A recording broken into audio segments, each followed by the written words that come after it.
Sabe, a história dos apóstolos, ela não acaba ali nos evangelhos, não. O que veio depois é o que, de certa forma, ajudou a moldar a identidade do cristianismo. E as mortes deles, olha, contam uma história muito forte de fé, de sacrifício. Então, é essa história que a gente vai explorar agora.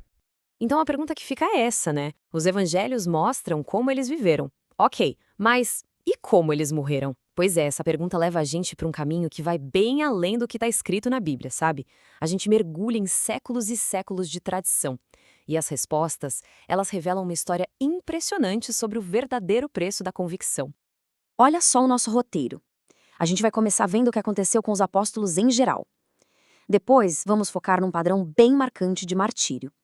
Daí, vamos falar sobre duas grandes exceções a essa regra. Vamos olhar também para quem veio depois dos 12 originais. E, para fechar, vamos refletir sobre o legado que toda essa convicção deixou. Ok, antes de começar, um ponto super importante que a gente precisa entender é o seguinte: a maioria dessas histórias não está na Bíblia, tá? Elas vêm da tradição da igreja, sabe? Foram passadas de geração em geração. E quando a gente junta todas elas, elas pintam um retrato bem vivo do que era ser um líder cristão naqueles primeiros dias, que eram dias bem perigosos. E aí, quando a gente começa a olhar para essas tradições, um padrão fica muito claro. E é um padrão brutal: o martírio. A esmagadora maioria deles não morreu de forma tranquila em casa. Então vamos dar uma olhada em como, segundo essas tradições, cada um encontrou seu fim. Para começar, vamos falar de um fim que é quase um espelho do que aconteceu com o mestre deles: a crucificação. É isso mesmo, para alguns dos apóstolos mais famosos, a tradição diz que o destino foi a cruz. E o que é muito interessante aqui são os detalhes cheios de simbolismo. A tradição diz que Pedro, por exemplo, se sentiu indigno de morrer exatamente como Jesus e pediu para ser crucificado de cabeça para baixo. Um gesto de humildade extrema, né? Já o irmão dele, André, teria sido morto numa cruz em formato de X, que até hoje é conhecida como a Cruz de Santo André. Mas, claro, a cruz não foi o único método. Outra forma de execução bem comum no Império Romano era a decapitação pela espada. E a tradição diz que esse foi o fim de outras figuras bem importantes. Aqui, a gente tem dois exemplos bem marcantes. Primeiro, Tiago, filho de Zebedeu, ele foi o primeiríssimo dos 12 apóstolos a ser martirizado. E isso é tão importante que está registrado lá no livro de Atos, na própria Bíblia. E depois, temos Mateus. A tradição diz que ele foi morto na Etiópia, o que já mostra o quão longe a mensagem deles tinha chegado, né?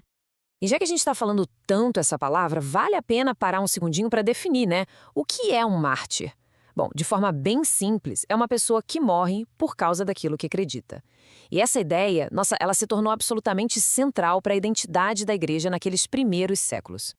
E a lista de mortes violentas, ela continua e se espalha pelo mapa. A tradição fala de Tomé, que teria sido atravessado por uma lança lá na Índia, Judas Tadeu morto por flechas, Simão Zelote martirizado na Pérsia e Marcos, que teria sido arrastado pelas ruas de Alexandria até morrer.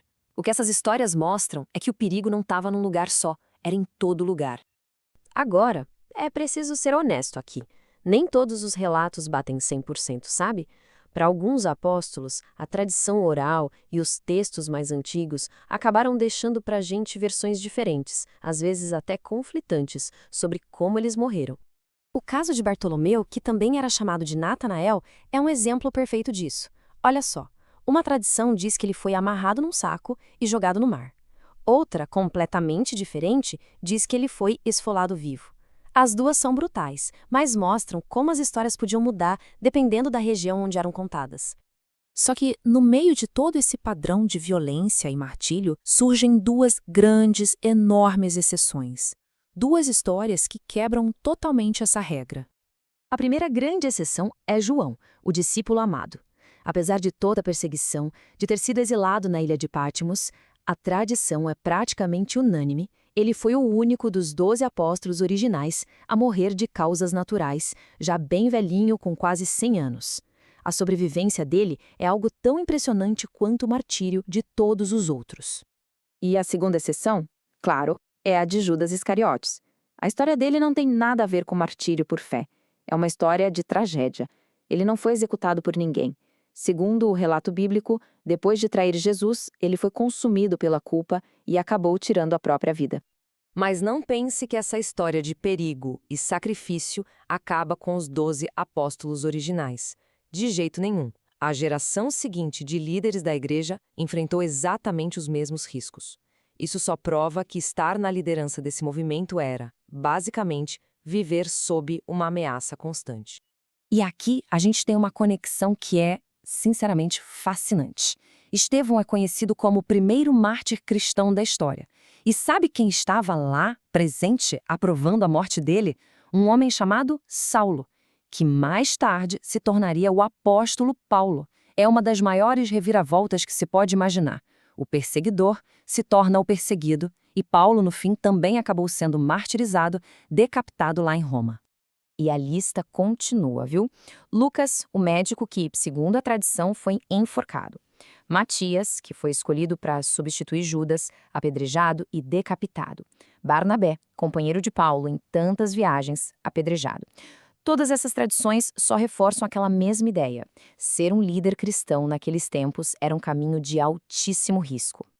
Ok, depois de ouvir todos esses relatos, a gente para e pensa, tá, mas e daí?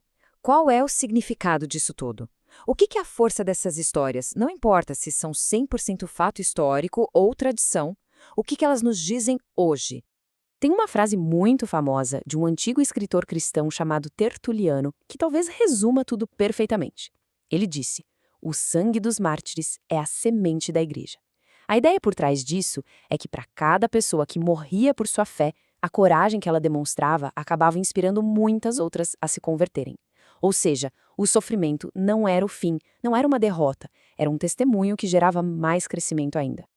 Então, no final das contas, talvez a questão nem seja o quão preciso historicamente é cada detalhe de cada morte.